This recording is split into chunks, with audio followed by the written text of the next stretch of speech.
नमस्कार, ग्लोबल न्यूजमा स्वागत छ। म उषा काफले। नमस्कार, म वसुधा केसी। सुरुमा हेडलाइन्स।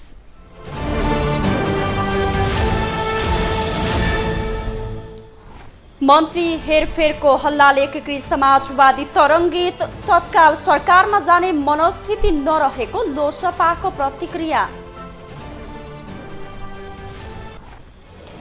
गठबन्धनकै कारण स्थानीय चुनावमा उल्लेख्य सफलता हात पारेको माधव नेपालको प्रतिक्रिया। आम चुनाव समेत तालमेल गर्ने भनाई। काठमाडौँको फोहोर फ्याँक्न बन्चरे डाँडा गएका गाडी त्यत्तिकै फर्किए। प्रहरीको दमन बीच स्थानीयको अवरोध कायमै। सन् 2022-23 का लागि नेपालको आर्थिक वृद्धि दर 4.1% रहने, अर्को वर्ष 5.8 पुग्ने विश्व बैंकको अनुमान। र एएफसी एशियन कप क्वालिफायर्समा आज राति नेपाल र जोर्डन फिड्ने, दबाव नरहेको मुख्य प्रशिक्षकको दावी।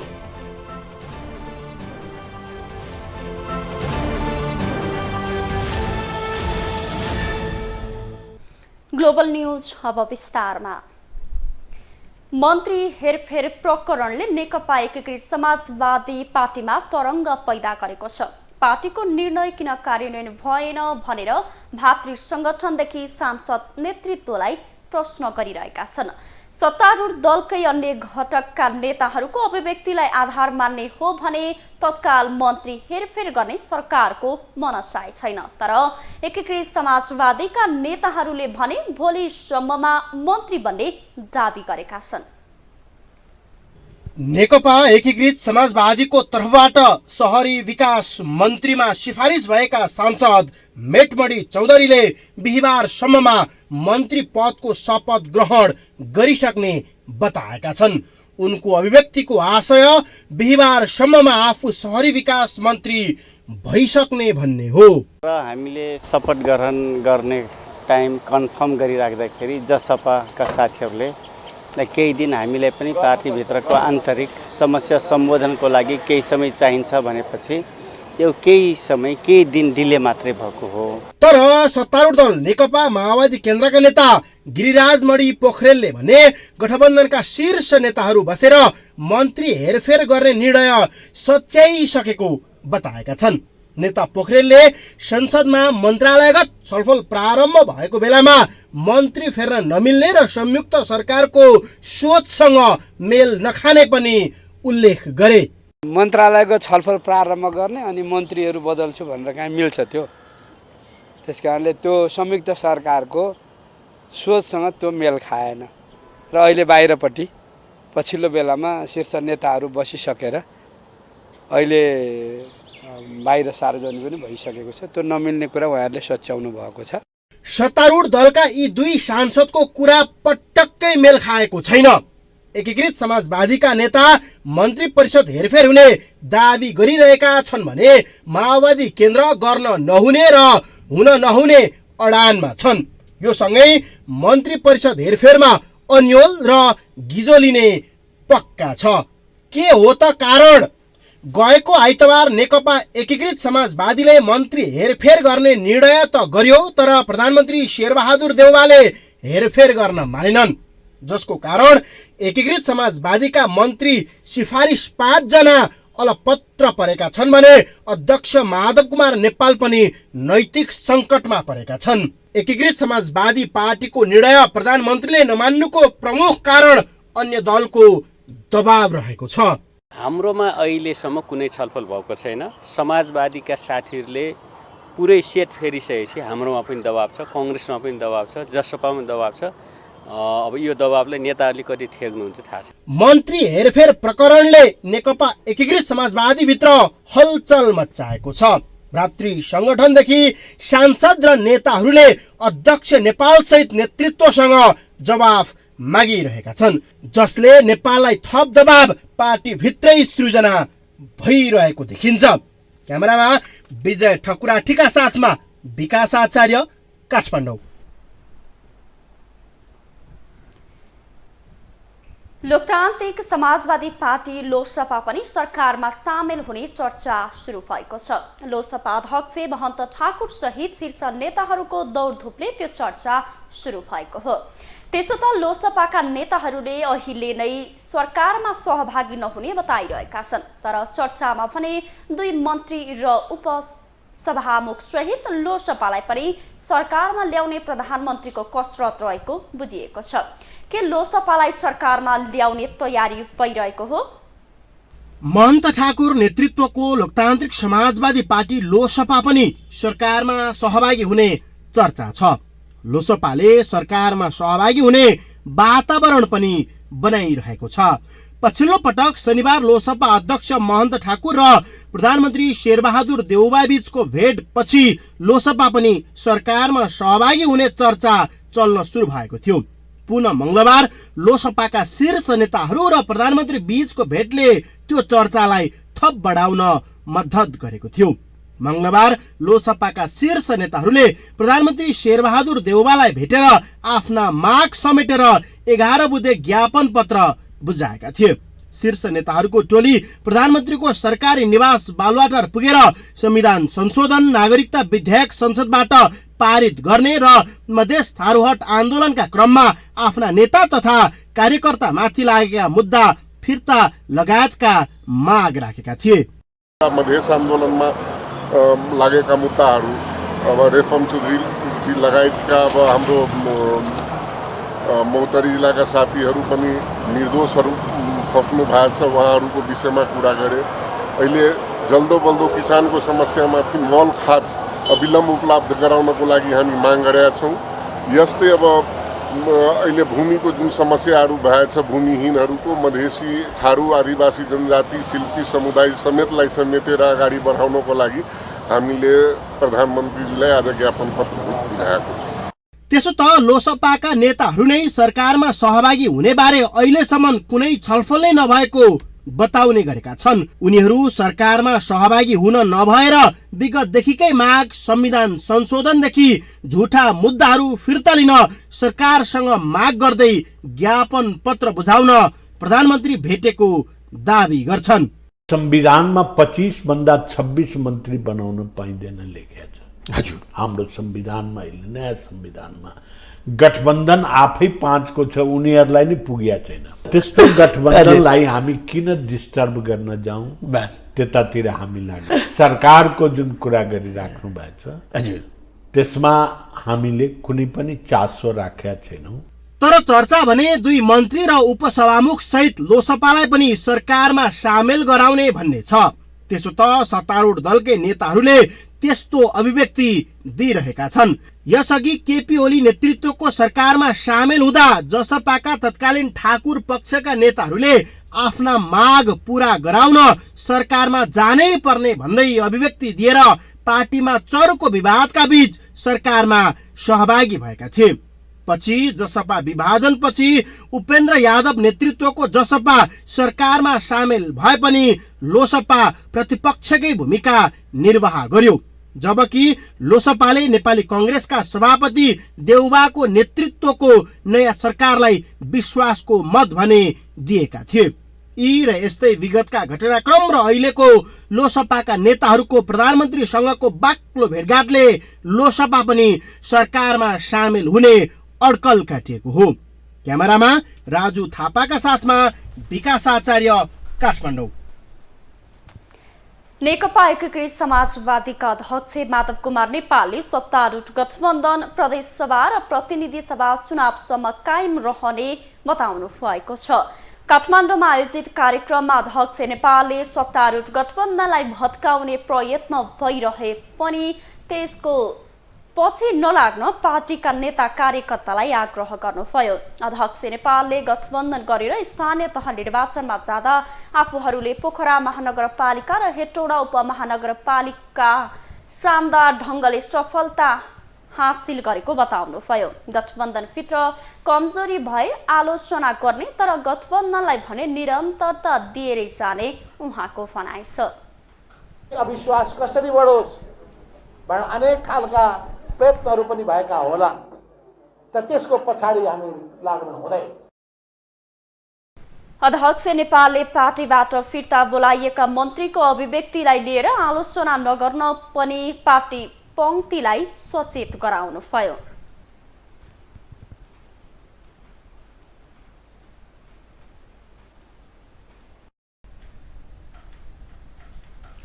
संस्कृति पर्यटन तथा नागरिक उड्डयन मन्त्री प्रेमबहादुर आलेले पार्टीभित्रकै केही नेताहरू आफूलाई बदनाम गर्न तल्लीन भएर लागि परेको भन्दै चिप्ले चोर भने, जसले उनलाई चर्चासँगै विवादमा ल्याएको थियो। धेरैले सोचेका थिए आलेको सम्बोधनलाई लिएर पार्टी अध्यक्ष माधव नेपालले एक्सन लिन्छन्, तर नेपालले आलेमाथि कुनै एक्सन लिनुको सट्टा उल्टै मन्त्रीहरूको अभिव्यक्तिलाई लिएर आलोचना नगर्न नेताहरूलाई सुझाए। आखिर किन? मंगलबार संस्कृति पर्यटन तथा नागरिक उड्डयन मन्त्री प्रेमबहादुर आलेले पार्टीभित्रकै केही नेताहरू आफूलाई बदनाम गर्न तल्लीन भएर लागि परेको आरोप लगाएका थिए। एक कार्यक्रममा सम्बोधनकै क्रममा आलेले नेताहरूलाई चिप्ले चोर, चिप्ले किराको संज्ञा समेत दिएका थिए। त्यो सम्बोधनले आलेलाई चर्चा र विवादमा ल्याएको थियो। हाम्रै पार्टीभित्रका केही चिप्ले चोरहरू, चिप्ले किराहरू आलेले धेरै चलखेल गर्यो भनेर इन्टरभ्यू दिइराखेका छन्। यहाँ सञ्चारकर्मी साथीहरू भएको हुनाले यो कुरा तपाईँहरूले सम्प्रेषण गर्नुहुनेछ भन्ने म आग्रह पनि गर्न चाहन्छु। मलाई कुनै मन्त्रीको लोभ छैन। म जति दिन जति समय यो कुर्सीमा बस्छु देश र जनताको शिर ननिभ्रिने गरी मैले काम गर्छु। आलेको त्यो झट्टारो आफ्नै महासचिव बेदुराम भुसाललाई थियो भन्नेमा कुनै दुई मत थिएन, किनभने केही दिन अघि मात्रै बेदुराम भुसालले मन्त्री आलेको नाम नै लिएर मन्त्री पद गुमेपछि आलेहरूले पार्टी छाडे, पार्टीलाई केही फरक नपर्ने भन्दै अन्तर्वार्तामा बोलेका थिए। प्रेम आलेको सन्दर्भमा किसान श्रेष्ठको बारेमा प्रश्न गरिरहेका छन्। होइन, म के मान्यता राख्छु भने त्यस्ता मान्छेलाई राखेर पार्टी गतिलो बन्दैन। यदि त्यस्तै नै कुरा हो भने पद पाउँदा बस्ने नत्र नबस्ने नै कुरा हो भने त्यो हामीले जसरी यो चाहिँ नयाँ ढङ्गले कम्युनिस्ट पार्टीलाई एउटा क्रान्तिकारी पार्टीकै रूपमा चाहिँ अगाडि बढाउनका निम्ति भनेर विद्रोह गर्यौँ, त्यो विद्रोहसँग त्यसको कुनै साइनो सम्बन्ध हुँदैन। मन्त्री आलेको मंगलबारको सम्बोधनले एकीकृत समाजवादी पार्टीभित्र हलचल नै मच्चाएको थियो। सम्मानित नेता झलनाथ खनालले त मन्त्रीहरू अराजक भएका र आलेले कसलाई चिप्ले चोर र चिप्ले किरा भनेको बैठकमा जवाफ दिनुपर्ने बताएका थिए। तर मन्त्री आलेको सम्बोधनलाई लिएर अध्यक्ष माधव नेपालले भने केही प्रतिक्रिया जनाएका छैनन्, बरु उल्टै मन्त्रीहरूको अभिव्यक्तिलाई लिएर आलोचना नगर्न पार्टी पङ्क्तिलाई सुझाएका छन्। अब दोष जति हाम्रो मन्त्रीलाई दिने काम नगरौँ। त्यसो हुनाले उहाँ मन्त्रीहरू पनि हाम्रा सकेसम्म राम्रै काम गर्नुभएको छ। यथोचित मूल्याङ्कन हामी गरौँला। राम्रो कामको निम्ति धन्यवाद दिनेछौँ। कमजोरीको निम्ति हामी यो कमजोरीलाई ध्यानमा राखेर अब जाने टिमले राम्रो काम गरोस् भनेर आशा अपेक्षा गर्दै उहाँलाई पनि पठाउँ। आखिर किन माधव नेपाल मन्त्री आलेले नेताहरूलाई चिप्ले चोर भनेर सार्वजनिक रूपमै गाली गर्दा समेत मौन छन्? किन भए अध्यक्ष नेपाल मन्त्री आलेसँग लचक किन माग्न सकेका छैनन् जवाफ? नेपाललाई भातृ संगठनदेखि सांसद नेताहरूले आलेको प्रतिक्रियाका बारेमा प्रश्न गर्दा नेपालले कुनै प्रतिक्रिया दिएनन्, बरु उल्टै आलेलाई सहज हुने गरी प्रतिक्रिया दिए, जसले पार्टीभित्र तरङ्ग पैदा गर्ने आकलन गरिएको छ। क्यामेरामा विजय ठकुराठीका साथमा विकास आचार्य, काठमाडौँ। एकीकृत समाजवादीका सांसद झलनाथ खनालले प्रधान न्यायाधीश सोलेन्द्र शमशेर जबरा विरुद्धको महाभियोग प्रस्ताव तुरुन्त पास गर्नका लागि नल्याइएको बताउनु भएको छ। संसद बैठकमा सहभागी भएर बाहिरिने क्रममा खनालले प्रधान न्यायाधीश जबरा विरुद्धको महाभियोग प्रस्ताव तुरुन्त पास गर्न नल्याइएको बताउनु भएको हो। उहाँले प्रस्ताव दर्तापछि परिस्थिति हेर्दै क्रमशः टुङ्गोमा पुर्याउनका लागि महाभियोग लगाइएको बताउनु भयो। उहाँले महाभियोगलाई टुङ्गोमा पुर्याउनका लागि अझै समय बाँकी रहेको बताउनु भयो। यो प्रस्ताव तुरुन्त पास गर्न राखेकै होइन नि, यो प्रस्ताव अगाडि आएको छ। त्यसलाई बिस्तारै प्रस्ताव राखिसकेपछि परिस्थिति हेर्दै जाने अनि क्रमशः एउटा टुङ्गोमा पुर्याउने कुरा हो नि त। त्यसकारण समय अझै छ। पूर्व प्रधानमन्त्री खनालले महाभियोग प्रस्तावको सम्बन्धमा संसदले गठन गरेको समितिले आफ्नो उत्तरदायित्व र जिम्मेवारी पूरा गर्नुपर्ने बताउनु भयो। समितिले आफ्नो काम गरिसकेपछि संसदमा बाँकी प्रक्रिया अघि बढ्ने उहाँको भनाइ छ।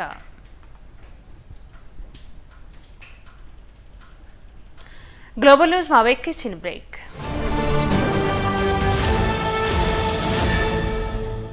ब्रेकपछि स्वागत छ। अब बाँकी न्युज।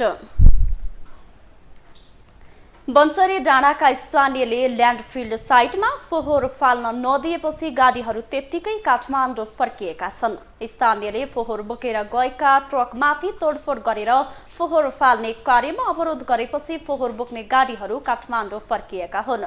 दिउँसो प्रहरी र स्थानीय बीच झडप हुँदा प्रहरीले अश्रु ग्यास प्रहार गरेको थियो। हिजो प्रहरीको सुरक्षामा 150 भन्दा बढी ट्रक फोहोर फालिएको थियो। आज पनि त्यही संख्यामा गएका ट्रक फोहोर नफ्याँकी फर्किएका हुन्। गत जेठ 14 देखि काठमाडौँ महानगरपालिका र ललितपुर महानगरपालिका सहित उपत्यकाका शहरबाट फोहोर उठाइएको थिएन।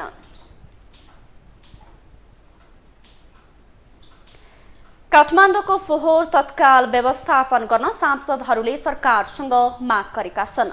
प्रतिनिधि सभाको आजको बैठकमा सांसदहरूले लामो समयदेखि काठमाडौँमा दुर्गन्ध र फोहोरले राजधानीवासी आजित भइसकेको भन्दै तत्काल समाधान खोज्न आग्रह गरेका हुन्। बैठकमा नेकपा एमालेका सांसद कृष्ण गोपाल श्रेष्ठले लामो समयदेखि काठमाडौँमा दुर्गन्ध र फोहोरले राजधानीवासी आजित भइसकेको भन्दै तत्काल समाधान खोज्न आग्रह गर्नुभयो। उहाँले फोहोर व्यवस्थापनका लागि बल प्रयोग गरेर नभई सहमति र समझदारीका साथ समाधान खोज्नुपर्ने बताउनुभयो। यस्तै नेपाली कांग्रेसका सांसद गगन थापाले फोहोर व्यवस्थापनमा प्रधानमन्त्री शेरबहादुर देउवाले पहल कदमी लिनुपर्ने बताउनुभयो।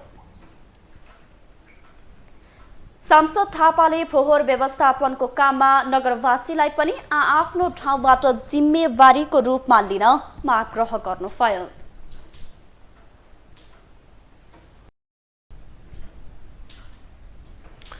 ट्रायल पास गरेको महिनौसम्म सवारी चालक अनुमति पत्र नपाउँदा सर्वसाधारण आजित भएका छन्। यातायात व्यवस्था विभागका अनुसार पनि गत वर्ष ट्रायल पास गरेका 1.5 लाख सवारी साधन अनुमति पत्र वितरण गर्न बाँकी रहेको छ। विभागले छपाई मेसिन र कर्मचारी अभावका कारण समयमै सवारी लाइसेन्स दिन नसकेको दावी गरेको छ। सरकारले तोकेको रकम र प्रक्रिया पूरा गरेर सवारी चालक अनुमति पत्र लिन समेत नेपालमा महिनौ पर्खनुपर्ने अवस्था अहिले पनि विद्यमान छ। लाइसेन्सको फारम भर्नेदेखि ट्रायलका लागि पर्खनुपर्ने त छँदैछ, ट्रायल पास गरेर पनि समयमै लाइसेन्स पाउने अवस्था छैन।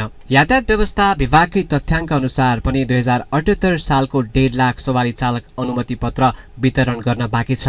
विभागले नेपालमा लाइसेन्स छाप्ने मेसिन एउटै मात्र भएको र कर्मचारी समेत अभावका कारण समयमै लाइसेन्स वितरण गर्न नसकेको दावी गरेको छ। विभागका अनुसार दैनिक 4200 देखि 4500 सम्म स्मार्ट लाइसेन्स छपाई हुने गरेको छ। बाहिरबाट खरिद पर्ने अवस्था हुँदाखेरि केही समय चाहिँ कार्ड आउन ढिलाइ भयो र ती 2-4वटा कारणले गर्दाखेरि मात्रै हाम्रो चाहिँ केही समय चाहिँ क्युमा कति बढी बसेर लगभग 6 लाखको हाराहारीमा चाहिँ हाम्रो लाइसेन्स प्रिन्ट गर्न बाँकी रहेको अवस्थामा हुँदाखेरि चाहिँ सेवाग्राहीलाई केही समय दुःख भएको अवस्था हो। तर यो क्रमशः सहज हुँदै गइसकेको अवस्था छ। नेपाल सरकारले चाहिँ हाललाई चाहिँ एउटा मेसिनबाट मात्रै काम चलाइराखेको अवस्था छ र क्यापेसिटीको कुरा गर्नुहुन्छ भने एउटा मेसिनले दैनिक 400 देखि 450 कार्डको हाराहारीमा 1 घण्टामा छाप्न सक्छ। समयमा सवारी चालक अनुमति पत्र नपाउँदा भने सर्वसाधारणले भने शास्ति भोगिरहेका छन्। समयमा राजस्व तिरेर गर्नुपर्ने प्रशासनिक काम गर्दा झन्झटिलो प्रक्रिया रहेको सर्वसाधारणको गुनासो छ। सरकारको अब चासो बढी कम दियो हैन। हामीले अब ट्रायल पास गरेर वर्षमा नि स्मार्ट लाइसेन्स आएन। सरकारहरूको अब हेल्थ चेक रायो कि उनीहरूले अब टाइममा लाइसेन्स नदिन। अब प्रिन्ट गर्नलाई मिसिन गतिले ल्याउनु भएन कि मिसिन अब कर्मचारी अब प्रशस्त मात्रामा कर्मचारी राख्न सकेन कि त्यही हो। अब सरकारले ध्यान अलिक कम नै दियो कि जस्तो लाग्छ मलाई हैन। त यो चाहिँ समस्या भनेको चाहिँ यातायात कार्यालयको न कि हामी जस्तो आम जनताको होइन। र यो यातायात कार्यालयका अधिकृतहरू जो हुनुहुन्छ उहाँले जो कर्मचारी धेरै चाहियो भने त यातायात कार्यालयका अधिकृतहरूबाट मिटिङमा चाहिँ उनीहरूले पोइन्ट राख्नु पर्यो, न कि हामी जनताको समस्या भनेको हामीलाई त सहज रूपमा सजिलो तरिकाले छिटोभन्दा छिटो यो लाइसेन्स चाहिँ हामीले प्राप्त गर्नु पर्यो। पैसा तिरेर लाइसेन्स समेत दिन नसक्ने विभागले अहिले भने इम्बोस नम्बर प्लेटको बखेडा झिकेको थियो। तर चौतर्फी आलोचनापछि भने विभागले आफ्नो निर्णय सच्याएको छ। ग्लोबल टेलिभिजनका लागि क्यामेरामा विजय ठकुराटीका साथमा सुदीप घिमिरे, काठमाडौँ। अब पालो ग्लोबल भोइसको।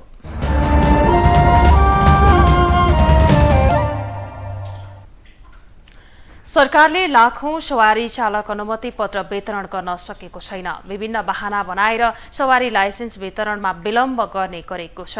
यसै सन्दर्भमा ग्लोबल भोइसमा आज हामीले सोधेका छौं, सरकारले लामो समयसम्म लाइसेन्स वितरण गर्न नसक्नुलाई के भन्नुहुन्छ? सरकारलाई त यस्तो, अब हामीले कर तिरेपछि त्यो छिटो बन्नु पर्यो भन्ने कुरो त हाम्रो हो हैन। छिटो बन्नु पर्यो, त्यो हुँदाखेरि तपाईँको नागरिकता पनि साथमा चाहिएन ब्याङ्कमा जाँदाखेरि पनि हैन। त्यसैले कामको चल्ने हो त्यही। यसको लागि चाहिँ के भन्नु पर्दाखेरि अब जति सक्दो होइन चाँडै लाइसेन्स हुनु पर्यो। अब ड्राइभिङ लाइसेन्सको ट्रायल दिएको 1 वर्षपछि लाइसेन्स आउँछ होइन। यो कारणले एकदमै यो चाहिँ झन्झटिलो प्रोसेस हो नि त। अब गरेकै दिनमा आए राम्रो, तर यस्तो अहिले सम्भव नभएको कारणले के गर्दा सजिलो छरितो हुन्छ सबैको लागि होइन। अब यसको विभिन्न धेरै त्यो कारण पनि होला। अब नेपालमा सम्भव नहोला, तर के गर्दा चाहिँ ठिक हुन्छ त? अब बाहिरबाट प्रिन्टिङ मसिनहरू ल्याउने कि त यहाँ कर्मचारीहरूले पनि चाँडोभन्दा चाँडो यसको हल निकाल्नु पर्यो होइन। कहिले आउने कहिले नआउने एकदमै इरेगुलरिटिजहरू पनि हामी देखिरहेछौँ। त्यो कमी कमजोरीहरू पनि सुधार्नु पर्यो। हजुर, यो त अब कस्तो भयो भने अब यो जनतामाथि चाहिँ धेरै लापरवाही नै हो हजुर। हामीले अब आफ्नो राजस्व तिरेर पनि समयमा अब लाइसेन्स नपाउँदा, जस्तै कि म अब विदेशबाट आएको लाइसेन्सले गर्दाखेरि 6 महिना होल्ड हुनु परिसक्यो। हेर्नुहोस्, विदेशबाट छुट्टी आएको लाइसेन्सको कारणले गर्दाखेरि 6 महिना होल्ड भएर अब विदेश पनि जानु भएको छैन। अब मैले धेरैचोटि रिक्वेस्ट गरेँ, अब आज सुधा 7 चोटि। अब पालो economic न्युजको।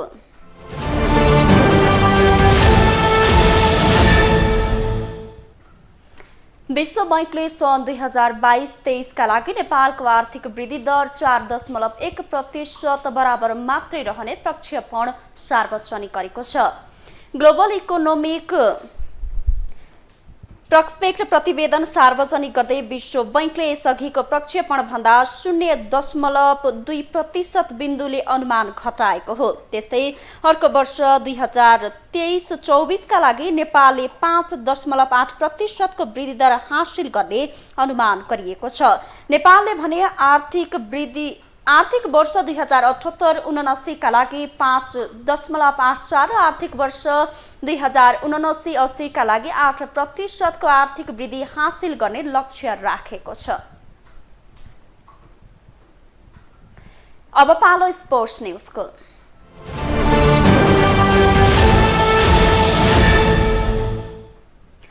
AFC Asian Cup qualifiers अन्तर्गत आज नेपाल र जोर्डन बीचको खेल हुँदैछ। खेल कुवेत स्थित जवेर अल अहमेद स्टेडियममा राति 1 बजे हुनेछ। खेल अघि नेपाली टोलीका प्रशिक्षक अब्दुल हाल मुत्वाइरीले नेपाललाई कुनै दबाव नरहेको भन्दै उत्कृष्ट नतिजा ल्याउन चाहेको बताएका छन्। पछिल्ला 3 खेलमा जोर्डनले अस्ट्रेलियासँग 2-1 को पराजय, भारतसँग 2-0 को जित तथा न्युजिल्यान्डसँग 3-1 गोल अन्तरको जित निकालेको छ भने नेपालले पछिल्लो अभ्यास खेलमा ओमानसँग 2-0 को पराजय, टिमोर लेस्टेसँग 2-2 को बराबरी तथा श्रीलङ्कासँग 1-1 को बराबरी खेलेको थियो। त्यसअघि थाइल्यान्डसँग 2-0 को पराजय बेहोरेको थियो। जोर्डन र नेपाल यसअघि पनि विश्वकप तथा एसिया कप छनौटको दोस्रो चरणमा पनि आम्ने सामने भएका थिए, जसमा दुवै खेलमा जोर्डनले नेपाललाई 3-0 ले हराएको थियो। फिफा वरियतामा जोर्डन 91औं स्थानमा छ भने नेपाल 168औं स्थानमा छ।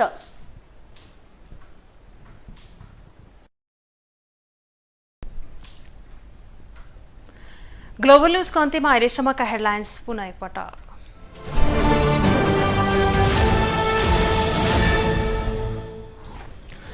मन्त्री हेरफेरको हल्लाले एकीकृत समाजवादी तरङ्गित, तत्काल सरकारमा जाने मनस्थिति नरहेको लोसपाको प्रतिक्रिया। गठबन्धनकै कारण स्थानीय चुनावमा उल्लेख्य सफलता हात पारेको माधव नेपालको प्रतिक्रिया, आम चुनावसम्मै तालमेल गर्ने भनाई। काठमाडौँको फोहोर फाँक्न बन्सरे डाँडा गएका गाडी त्यत्तिकै फर्किए, प्रहरीको दमनका बीच स्थानीयको अवरोध कायमै।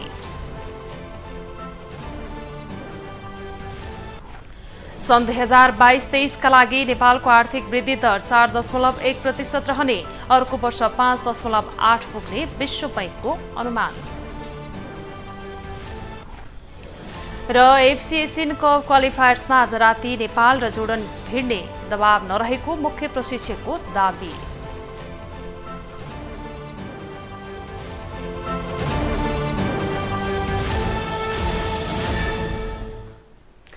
ग्लोबल न्यूज पहिलेलाई यति नै। ग्लोबल टेलिभिजन तपाईँ फेसबुक तथा युट्युबमा पनि प्रत्यक्ष हेर्न सक्नुहुनेछ। ग्लोबल टेलिभिजन हेर्दै गर्नुहोला। नमस्ते।